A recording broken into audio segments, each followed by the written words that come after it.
Fala pessoal, tudo bem? Hoje eu vou falar um pouquinho mais sobre reserva de emergência e como a gente pode usá-la da melhor maneira, principalmente para os investimentos de longo prazo. Então se você quer saber um pouquinho mais sobre esse assunto, fica aqui com a gente que vai ser super bacana esse vídeo.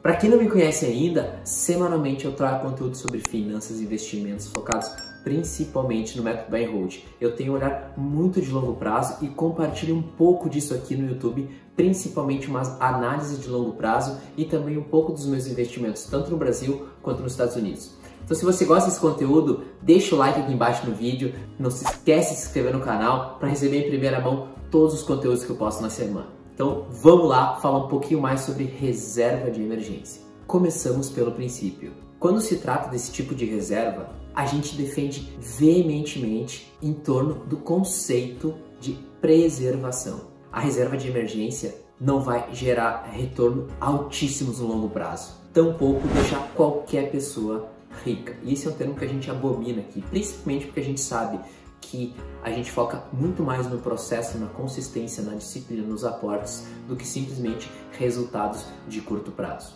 E para simplificar, o objetivo principal da reserva de emergência é não causar danos no nosso entorno dos investimentos, tanto da parte financeira quanto da parte profissional e principalmente da parte pessoal. Ou seja, é um colchão de segurança que a gente usa principalmente para quando houver momentos ruins nessas três pilares da nossa vida, ela consiga nos ajudar a gente transcorrer da melhor maneira nessas três. Ou seja, com base nisso, reserva de emergência é importante tratar de vários pontos, ou seja, ela tem que ser algo líquido, com facilidade de a gente ter esse dinheiro em mãos, algo mais palpável, que a gente consiga recorrer a ele de uma maneira muito rápida. E com base nisso, a gente com certeza tem que abrir mão de rentabilidade. E aí a gente entra no seguinte, é importantíssimo a gente ter ciência que esse valor, eu pessoalmente prezo muito mais por facilidade de liquidez do que por rentabilidade. Óbvio que eu não vou jogar no lixo a questão da rentabilidade, a gente procura melhor relação de produto custo e benefício, a gente sabe que tem várias aqui no Brasil que a gente pode utilizar, principalmente Tesouro Selic, CDBs de bancos digitais, quanto fundos com taxa zero, tanto de administração quanto de performance. Com base nisso, eu compartilho três estratégias que a gente pode utilizar para reserva de emergência. A primeira delas é o Tesouro Selic, em que é uma facilidade e também a questão de a gente fazer empréstimo para o governo. O segundo são os bancos digitais, e aqui a gente prima pela facilidade de operação, ou seja, é muito fácil a gente abrir uma conta no banco, a gente consegue fazer tudo pelo celular. E é um ponto em que há várias opções, principalmente em relação à pessoa que ela quer, se ela quer ir pelo banco A, pelo banco B ou pelo banco C. Existem várias opções e esse é um ponto muito bom do mercado, ou seja, cada vez mais players jogando no mercado, e isso só tende a melhorar tanto a relação entre provedores de serviço, corretoras e nós que somos investidores. Então é um ponto que eu acho super bacana, quanto mais players melhor, e quem sai ganhando principalmente somos nós, investidores de longo prazo. E o terceiro são fundos com taxa de administração zero, principalmente taxa de administração quanto taxa de performance.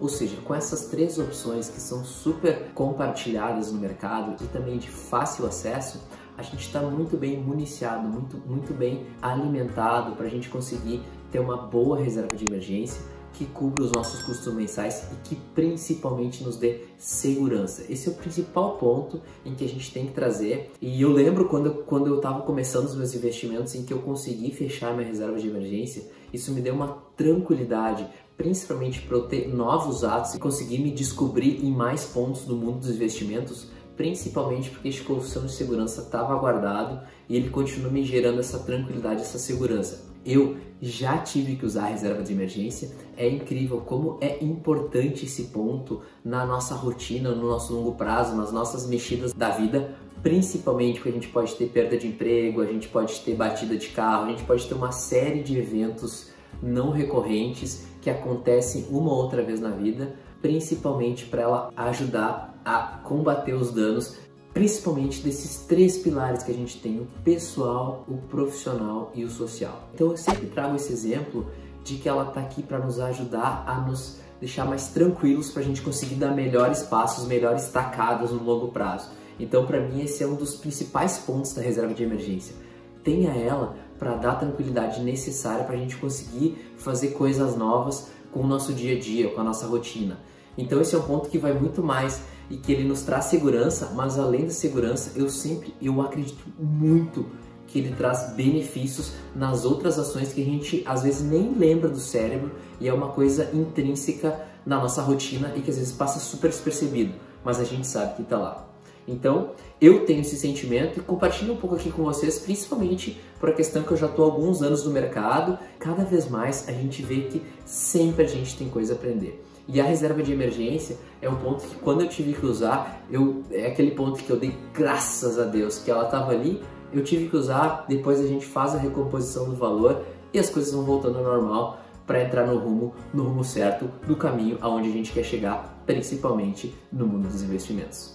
Se esse conteúdo te ajudou de alguma maneira, não se esquece de deixar o like aqui embaixo e também se inscrever no canal. Isso é super importante para receber o conteúdo em primeira mão e também para o pensamento de longo prazo como investidor. Ou seja, a gente é um shareholder, a gente tem uma série de pontos que a gente tem que estudar, de olhar os números, de ter tranquilidade, de saber o que a gente está fazendo. E esse é um pouco da estratégia que eu compartilho aqui no canal, que eu tento trazer de informações, principalmente para ajudar vocês a ter uma caminhada mais tranquila, a saber onde é que está investindo e também compartilhar as análises dos ativos onde eu faço os meus investimentos. E você sabe que também tem algumas ações aqui no canal que eu não sou investidor, mas claro, cada um tem que seguir o seu caminho, tem que ir aonde verifica que há oportunidades. E isso é o bom do mercado, onde cada um pode seguir aonde quiser. E não tem regra para isso. E aqui no Brasil a gente tem uma série de facilidades na reserva de emergência, principalmente porque a gente tem muitas opções no mercado e também a gente consegue um rendimento, em tese, hoje ele é um rendimento real baixo, mas ele existe, ou seja, sempre existindo a gente mesmo com a reserva de emergência, a gente conseguindo ter um rendimento real acima da inflação, isso é perfeito, a gente combate o valor do dinheiro, o custo do dinheiro ao longo do tempo e a gente fica seguro para as nossas ações, para as nossas tomadas de decisões no longo prazo. E aí as pessoas perguntam, mas Francisco, quanto tempo que eu devo deixar? Qual o valor que eu devo deixar? E isso depende, sempre vai depender muito da realidade de cada pessoa e também muito do psicológico, ou seja, quanto que a pessoa se sente segura de ter. Tem pessoas que têm reservas de 6 meses, tem pessoas que têm reservas de 8, tem pessoas que têm reservas de 12. Isso depende de cada um, da sua realidade, de como é a vida, de quais são os custos mensais, de como que ela vê a probabilidade de algo de errado de acontecer.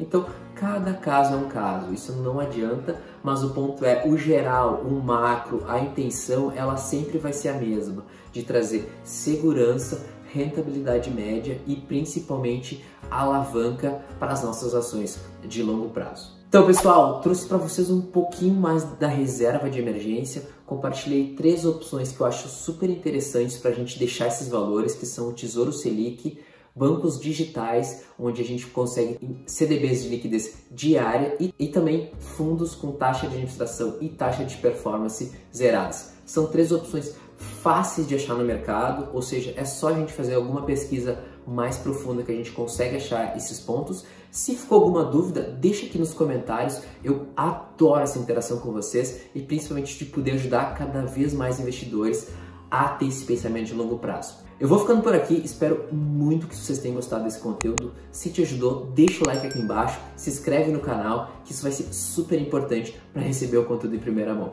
Bons investimentos e até o próximo vídeo!